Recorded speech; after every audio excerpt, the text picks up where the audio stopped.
Welcome back to the studio, everybody. I hope you're all doing awesome. We're gonna go back in time to earlier in the year to the Necronomicon E Mortis guitar sessions for the Silver Bullet EP. Now that EP has been out for a couple months. It's doing pretty well. Reviews have been great. The guys killed it on this one. I'm really happy with how it turned out. But as I sit here doing this video right now, we are literally days away from starting the guitar and bass sessions for the first full-length album, and I realized that I never shared any of the behind-the-scenes footage that I shot. There's a walkthrough of the guitar setup and a little bit of the playing as well. So as I prepare for these sessions, I wanted to make sure I release this and give you a little peek into how we set the guitars up the last time. I even have long hair in this video. It's crazy. Let's get heavy.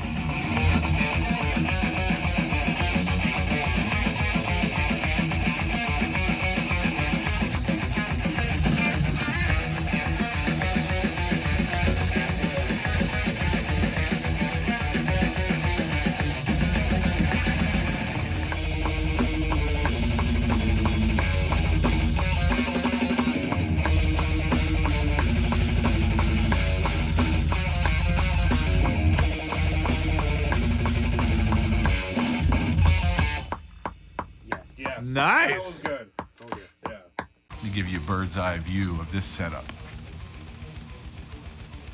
This is going to be the main heavy tone right here is these two amps. And everything is goboed off. Really just trying to dry it up. Don't want any room coming in this whatsoever. Clean tone.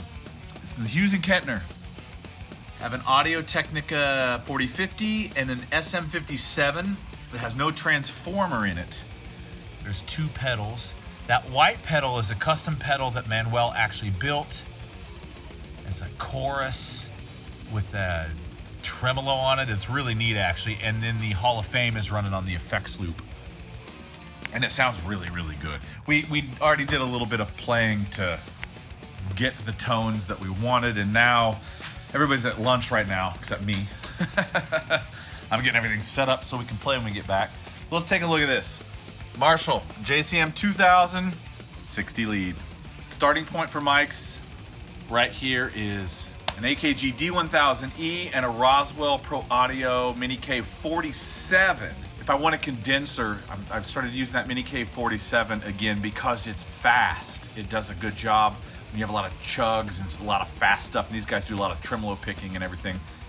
But you also get some bottom end from it, but it's not woofy sounding. And as far as the position goes, I don't think you can really see it on here. I'm starting on the edge of the cone. And that's usually where I start because I can tell right away if I like the tone that the mic is getting. And if I don't like the tone that I'm hearing, like the initial fundamental tone, moving it a little bit in or out isn't gonna change that enough. I'll just swap the mic out and go for something different. Now, if I put it up and, hey, that initial tone is good, but it's a little too dark, okay, move it towards the center of the cone. Or if it's a little too bright, move it out a little bit. But I find that's a very quick way to know if I like that mic choice or not. Then the other amp we're running is the good old Bagheera. And I've run this a lot for a second amp, but not quite in the way we're doing it today. We are pushing it quite hard. You can see the volumes at 3 o'clock and even the master, not quite dimed, but it's loud. And then on top of that, we're running a Maxon overdrive pedal in front of it. This is gonna be our clarity amp. One thing I forgot in front of the Marshall is the plumes. Never used one of these before. Today, and Manuel brought it. It sounds really cool. It's a really aggressive tone right now, and I think the combination of these two amps right here is gonna work quite well.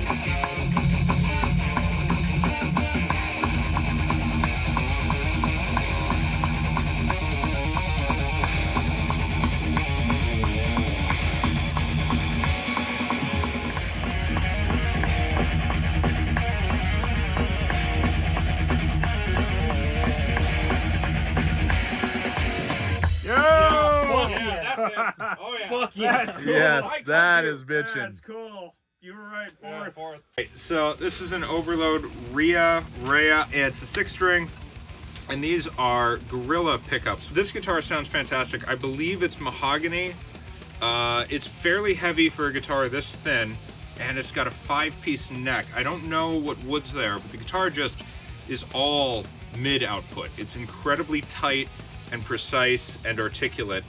So what we went with guitar tone wise It's also super uncompressed, which was important. Also true. What we went with guitar tone wise was the same amp and pedal setup for both of us, for myself and Manuel. And the tone difference mainly came from the difference in us as players, more so than anything else.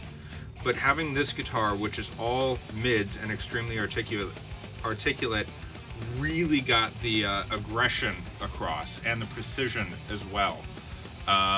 We tried going with this ESP Horizon, very beautiful guitar in its own right, but the EMG pickups were a little too big and a little too hot.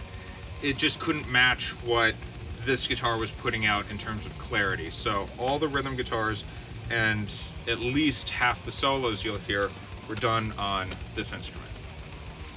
Yeah, it sounds good too. Real good.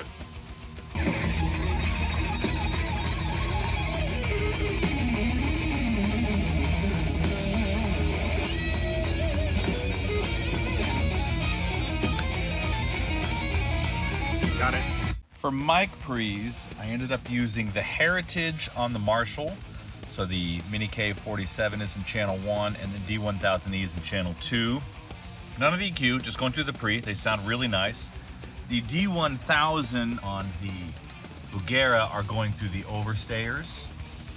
And then the other two channels, which they're not labeled right now, but I was using the clean channels, the channels with no transformer, on the Trident for the clean tones. And we had that on one tune. And that's what we're using so far. All right, this is gonna just be a little rough demo here, but this is how our guitars ended up. I think it sounds pretty good.